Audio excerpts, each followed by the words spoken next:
Hello students. तो आज के क्लास में जो है सो कि हम लोग ये देखने वाले हैं कि जो लेंस फॉर्मूला होता है 1/f is equal 1/v minus 1/u, इसे हम लोग आज प्रूफ करने वाले हैं by the help of convex lens and by the help of concave lens. ठीक है, यानी हम लोग अवतल लेंस की सहायता से और उत्तल लेंस की सहायता से हम लोग ये प्रूफ करने वाले हैं कि जो प्रतिबिंब दूरी होता है, वस्तु दूरी होता है, और लेंस की जो फोकस दूरी होता है, फोकस दूरी होती है, उसके बीच हम लोग संबंध जोड़ने वाले हैं, रिलेशन हम लोग करने वाले हैं। ठीक है, तो चलिए स्टार्ट करते हैं। हम लोगों का यहाँ पे हम लोगों ने ऐसा कुछ डिसाइड किया हुआ था, आपको याद होगा। ये हमारा उत्तल लेंस है, इसका बीच वाला भाग मोटा होता है और किनारे वाला भाग पतला होता है। ये रहा प्रिंसिपल एक्सिस, हमारा प्रधान अक्ष रहा। अब जैसा कि आपको याद हो कि हम लोगों का इधर जो होता था, इसका मुख्य फोकस F1 इधर होता था और इधर इसका मुख्य फोकस F2 होता है। आया समझ? यहाँ पे एक प्रकाश किरण हम लोग एक प्रधान अक्ष के जब समानांतर लाते हैं तो अपवर्तन के बाद वह प्रकाश किरण प्रधान अक्ष के जिस बिंदु से गुजरता है उसको हम मुख्य फोकस कहते हैं। तो इधर यहाँ पे कहीं हम लोग एक ऑब्जेक्ट रख लेते हैं, एक वस्तु है, और इस वस्तु की जो हाइट है, इस वस्तु की जो ऊंचाई है, उसे हम लोग कुछ मान लेते हैं। चलिए मान लेते हैं कि ए बी एक ऑब्जेक्ट है, ए बी एक ऑब्जेक्ट है।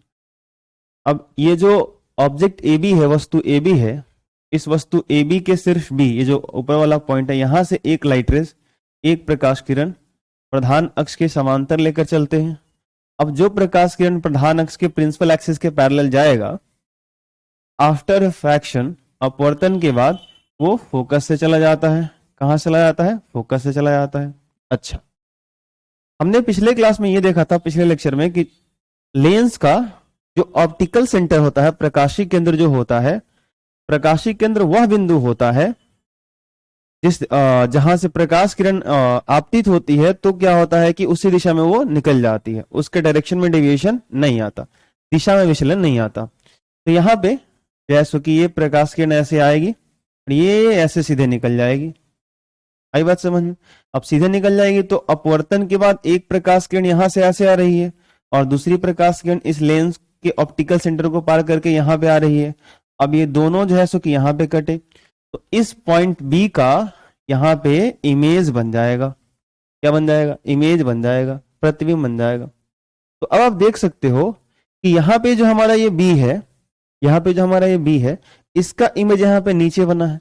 तो जस्ट इसके नीचे वाले पॉइंट का और बना होगा तो इसके ऊपर यहाँ बनेगा। आप कर सकते हो। तो इसका प्रतिबिंब जो बना ये उल्टा बन गया, इन्वर्टेड बन गया। क्लियर? तो अब जरा देखना, यहाँ पे हम लोग क्या कुछ कर सकते हैं क्या? लेंस फॉर्मूला के लिए कुछ प्रूफ कर सकते हैं। देखिए कैसे करेंगे, जरा ध्यान दीजिए। ये ए बी है, ये हमारा बी का इमेज है, तो इसको बी डैश कर देते हैं, और यहाँ पे हमारा ए डैश आने वाला है, मतलब इसका इमेज यहाँ पे बनेगा।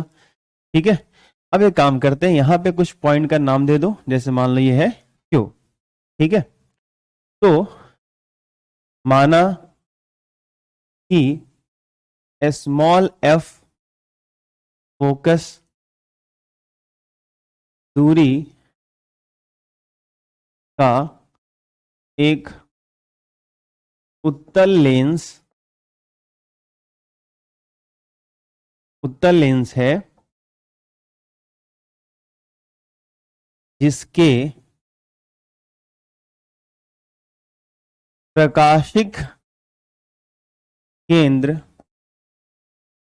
ओ से स्मॉल यू दूरी पर स्थित वस्तु ए बी का प्रतिबिंब चित्रानुसार अपवर्तन के बाद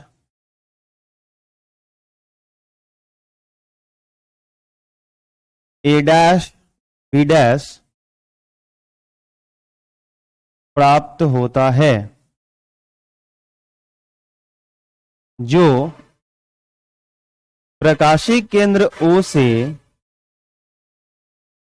जो प्रकाशिक केंद्र O से, जो प्रकाशिक केंद्र O से ही दूरी पर है। आई बात समझ में? ध्यान से देखो, ये जो वस्तु है, इस वस्तु की जो प्रकाशिक केंद्र से दूरी है उसको हम लोग बोल रहे हैं U, और इसके प्रकाशिक केंद्र O से जितनी दूरी पर प्रतिबिंब बना है उसको हम बोल रहे हैं V। आई बात समझ?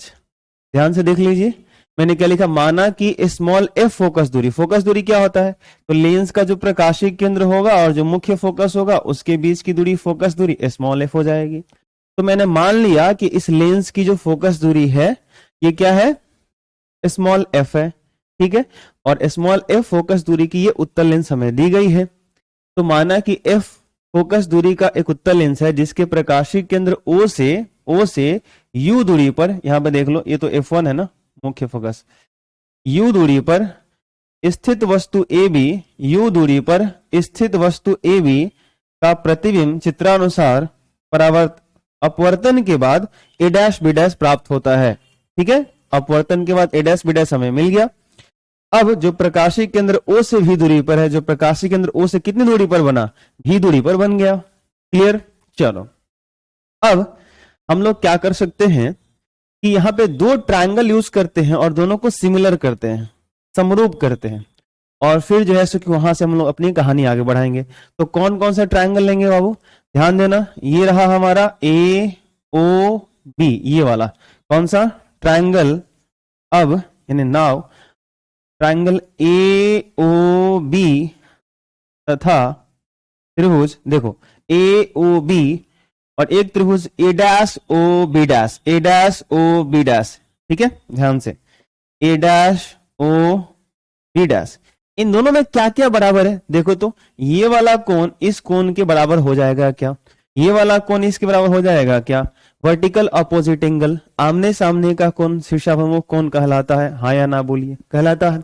अच्छा, ये वाला परपेंडिकुलर 90 जो है सो की प्रिंसिपल एक्सिस है, ये भी 90 है, तो ये 90, तो ये 90 हो गया। अच्छा, अब दो दो कोण बराबर हो गए तो जो तीसरा कोण होता है त्रिभुज का वो तो अपने आप बराबर हो जाता है। आई बात समझ? दो त्रिभुज में दो दो कोण जब बराबर हो जाते हैं तो तीसरा जो कोण होता है वो हमारा अपने आप बराबर हो जाता है। और आपको ये बात पता होगा कि एक त्रिभुज का तीनों कोण दूसरे त्रिभुज के तीनों कोण के बराबर हो जाए तो उसे हम समरूप त्रिभुज कहते हैं, सिमिलर ट्रायंगल कहते हैं। आई बात समझ में? If all angle of a triangle is equal to the all angle of another triangle, then both are similar triangle। आई बात समझ में? और हम इसका एक फायदा उठाते हैं कि जब दो ट्रायंगल आपस में सिमिलर होते हैं, यानी जब दो त्रिभुज आपस में समरूप होते हैं, तो उसके जो संगत भुजा होते हैं, करस्पॉन्डिंग साइड होते हैं, वो सेम रेशियो में होते हैं, समान अनुपात में होते हैं। ठीक है, यानी समानुपातिक होते हैं। चलिए, तो आप स्पष्ट रूप से कह सकते हैं कि ये वाला जो ट्रायंगल होगा AOB, वो ट्रायंगल A', OB' के सिमिलर होगा, समरूप होगा। क्लियर? चलिए, तो त्रिभुज AOB तथा त्रिभुज A', OB' में हम लोग लिख सकते हैं कौन सा, एंगल AOB, थोड़ी सी मैथमेटिक्स है, AOB इज इक्वल है A', OB', A', एक एंगल मैंने बराबर दिखा दिया, एक और दिखा दीजिए, BAO, angle BAO is equal angle B', A', आई बात समझ में? चाहो तो यहाँ पे रीजन भी दे सकते हो ब्रैकेट में कि ये शीर्षाभिमुख कौन है, ऑपोजिट एंगल है। कौन सा एंगल है बताओ? ऑपोजिट एंगल है। आई बात समझ में? और जो है सो कि ये वाला जो एंगल है कौन सा बताइए हमको, ये 90 डिग्री है दोनों। अब दो दो इक्वल हो गए तो तीसरा हो ही जाएगा, तो आप लिख सकते हो कि त्रिभुज कौन सा, AOB, त्रिभुज AOB सिमिलर हो जाएगा, समरूप हो जाएगा त्रिभुज कौन सा, A', OB' के। आई बात समझ? अब ये दोनों ट्रायंगल आपस में सिमिलर हो जाएंगे। अब ये दोनों ट्रायंगल आपस में क्या हो जाएंगे, सिमिलर हो जाएंगे। अगर ये दोनों सिमिलर हो गए तो इसके जो कॉरस्पॉन्डिंग साइड होंगे इनके जो संगत भुजा होंगे वो समानुपात में होंगे। तो इसके सामने का मैं लेता हूं ए बी, और ये इसके इक्वल था तो इसके सामने वाला साइड कॉरस्पॉन्डिंग होगा, तो मैं लेता हूं ए डैश बी डैश, और इसका मैं लेता हूं ए से लेकर ओ तक ए ओ, तो इसका मैं लेने वाला हूं ए डैश ओ, और इसको मैं बोलूंगा इक्वेशन 1 ए डैश ओ। बोलो यहां तक क्लियर है? यहां तक क्लियर है? चलो यहां आप इसको नोट कर लें जल्दी से।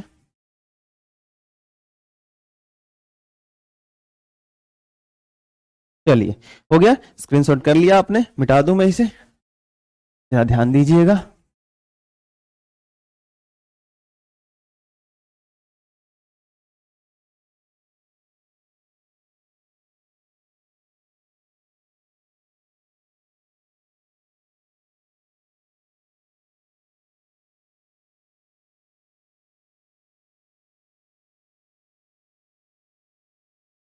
अब जरा ध्यान दीजिएगा यहाँ पे कि यहाँ पे एक और हम लोग ट्रायंगल लेने वाले हैं, वो होगा हमारा Q O F two again, यानी कि पुनः त्रिभुज कौन सा, क्यू ओ एफ टू तथा त्रिभुज कौन सा, देखो क्यू ओ एफ टू की मैं बात कर रहा हूं। अब अगर मैंने यहाँ पे क्यू ले रखा है तो मैं लेता हूं बी डैश, फिर ए डैश और F two, B dash A dash और एफ टू, कौन सा ट्रायंगल देख लो, क्यू ओ एफ ये वाला ट्रायंगल, और फिर B dash A dash F to ये वाला ट्रायंगल। देखो तो इसमें भी ये वाला इसके इक्वल है क्या, ये वाला इसके इक्वल है क्या, अच्छा यहाँ पे ये 90 है क्या, और ये वाला 90 तो था ही, आई बात समझ में, तो इसके भी दो एंगल इसके दो एंगल के इक्वल हो गए, तो ये भी आपस में क्या हो जाएगा, सिमिलर हो जाएगा, समरूप हो जाएगा। तो लिख सकते हो कि इन दोनों में कौन कौन बराबर है, angle Q O F two बराबर है angle B dash A dash F two के, 90 है। अच्छा एक और एंगल ले लो क्यू एफ टू, देखो क्यू एफ टू ओ, आई बात समझ में, क्यू एफ टू ओ, इसको ले लो B dash F two A dash, B dash F two A dash, ठीक है। फिर तीसरा अपने आप हो ही जाएगा, तो ये ही दोनों ट्रायंगल आपस में क्या हो जाएंगे, सिमिलर हो जाएंगे, समरूप हो जाएंगे, और जब ये समरूप हो जाएंगे तो हम कह सकते हैं कि ये दोनों के जो संगत भुजा होंगे समानुपात में होंगे, इसलिए आप कह सकते हो कि त्रिभुज Q O F two similar हो जाएगा, समरूप हो जाएगा त्रिभुज B dash A dash F two के, आई बात समझ। अब अगर समरूप हो गया तो इसका मैं लेता हूं क्यू ओ, ध्यान से देखिएगा कॉरस्पॉन्डिंग साइड मैं लेता हूं क्यू ओ, तो अगर मैंने क्यू ओ लिया इसके सामने का तो ये इसके इक्वल था, तो इसके सामने का ये वाला कौन सा होगा, A dash B dash, corresponding side लेना होता है, ध्यान से, बराबर इसका मैं लेता हूं ओ एफ टू, देखिएगा ओ एफ टू, इस ट्रायंगल का मैं लेता हूं ओ एफ टू, तो इसका मैं कौन सा लूंगा, ए dash F two, A dash F to. अब एक छोटे सा सवाल का आंसर करो, ये बताओ कि क्या मैं ये कर सकता हूं क्या, जो Q से लेकर O तक है, ये देखिए देखिए देखिए ए बी के बराबर आ गया, क्योंकि आप यहां से प्रकाश किरण को तो प्रधान अक्ष के समांतर ले गए थे, प्रिंसिपल एक्सिस के पैरेलल ले गए थे, तो पैरेलल लाइन के बीच का जो परपेंडिकुलर डिस्टेंस होता है वो तो चेंज थोड़ी ना होता है, तो जितना ए बी है उतना ही तो क्यू ओ होगा, तो जहां पे क्यू ओ हमने लिखा है वहां में क्या ए बी कर दूं, तो ए बी कर दिया मैंने, तो ए बी बटा ए डैश बी डैश बराबर ओ एफ टू बटा ए डैश एफ टू, इसको हम मान लेते हैं इक्वेशन 2। अब यहाँ पे ये हो गया हमारा इक्वेशन 1 और ये हो गया इक्वेशन 2, यहाँ पे थोड़ा सा मिट गया है पहला वाला इक्वेशन, मैं कर देता हूं, ए बी था। अब जरा इसका एलएचएस देखिए और इसका एलएचएस देखिए, दोनों का जो एलएचएस है वो आपस में क्या है, बराबर है, दोनों का एलएचएस आपस में क्या है, बराबर है, तो ए बी बटा A dash B dash, A B बटा ए डैश बी डैश बराबर है, तो हम कह सकते हैं कि इसका जो आरएचएस होगा वो ही बराबर होगा। तो मैं यहां पे लिख देता हूं कि समीकरण 1 और 2 से मैं क्या लिखने वाला हूं कि इसका जो आरएचएस है ओ एफ टू बटा ए डैश एफ टू वो बराबर हो जाएगा ए ओ बटा ए डैश ओ के, ए ओ बटा ए डैश ओ के, आई बात समझ में। मैंने क्या लिखा यहाँ पे दिखाई दे रहा है आपको, मैं फिर से लिख देता हूं, ओ एफ टू बहुत इंपॉर्टेंट इक्वेशन है ये, बटा ए डैश एफ टू बराबर ए ओ बटा ए डैश ओ, इतना आ गया हमारा। आरएचएस बराबर हो जाएगा, मैं फिर से इसी चीज को यहां पे लिख दिया। अब क्या करना है हमें कि अब जो वैल्यू है उसे हमें पुट कर देना है, जो जैसे दिख रहा है वो करो। ओ से लेकर F2 तक, ओ से लेकर के F2 तक, तो ओ से लेकर F2 तक तो ये फोकस दूरी है, देख लो प्रकाशिक केंद्र और मुख्य फोकस F2 के बीच की दूरी फोकस दूरी, तो स्मॉल f रख दीजिए। ए डैश F2, ए डैश कहां है, ए डैश यहां पे है, F2 कहां है, यहां पे है। तो जरा सोचो तो कि पूरे भी में से f अगर घटा लो तो ए डैश F2 मिल जाएगा क्या? पूरे भी में से ये फोकल लेंथ फोकस दूरी f घटा लो तो ए डैश F2 मिल जाएगा क्या? यानी v माइनस एफ होगा क्या? तो v माइनस एफ कर लीजिए बराबर ए ओ। अच्छा ए कहां है? ए तो यहां था, ओ यहां पे है, तो ए से लेकर ओ तक ये तो वस्तु दूरी है, तो ये u हो जाएगा। हाँ ना बोलिए, बढ़िया। अब ए डैश ओ चाहिए, तो ए डैश यहां है, ओ यहां है, और ए डैश से लेकर ओ तक ये तो पूरा का पूरा भी दिख रहा है हमको, तो मैं भी रख लेता हूं। अब इसको क्रॉस मल्टीप्लाई कर दीजिए, वो कैंची गुना ये वाला तिरछा तिरछी जो आप बोलते रहते हो, तो एफ में भी से करो, ये हो जाएगा एफ भी, उधर ये गुना में जाएगा तो यू से भी में होगा तो यू भी हो जाएगा, माइनस यू से एफ में होगा तो यू एफ हो जाएगा। आई बात समझ? ये आ गया। अब क्या करो कि दोनों तरफ ये जो एफ भी था इसमें भी आप u भी f से भाग दे दो। यहाँ पे जो f भी था इसमें भाग दे दिया आपने, जो u भी है इसमें भी u भी f से भाग दे दो, और जो uf है इसमें भी u भी f से भाग दे दो, म्यू नहीं u। क्यों? देखो इस फॉर्मूला को याद करने में सुविधा हो, आसान हो, इसलिए ये प्रोसेस किए जाते हैं ताकि एक अच्छा ढंग का दिखने लगे। क्योंकि आपको पता है 10th क्लास में ही आपने लेंस फॉर्मूला पढ़ा होगा, मिरर फॉर्मूला पढ़ा होगा, तो बड़ा सिंपल चीज है। तो f से f कट जाएगा और v से v कट जाएगा, तो यहां बचेगा 1/u। अच्छा u भी कट जाएगा तो यहां बचेगा 1/f, माइनस uf कटेगा तो यहां बचेगा 1/v। ऐसा होगा। अब जरा सोच के बताइए, ये माइनस में इधर आएगा तो प्लस में। ध्यान रखिएगा अभी हम लोग साइन कन्वेंशन नहीं किए हुए हैं, तो यहां पे अगर मैं चाहूं तो लिख सकता हूं कि 1/u प्लस 1/v बराबर 1/f, इतना आ गया। अभी फॉर्मूला नहीं आया है, अभी हम लोगों को साइन कन्वेंशन करने हैं। जल्दी से इसे आप नोट कर ले, फिर मैं आगे बढ़ता हूं। चलो हो गया, कर लिया आपने, मिटा दूं? बढ़िया।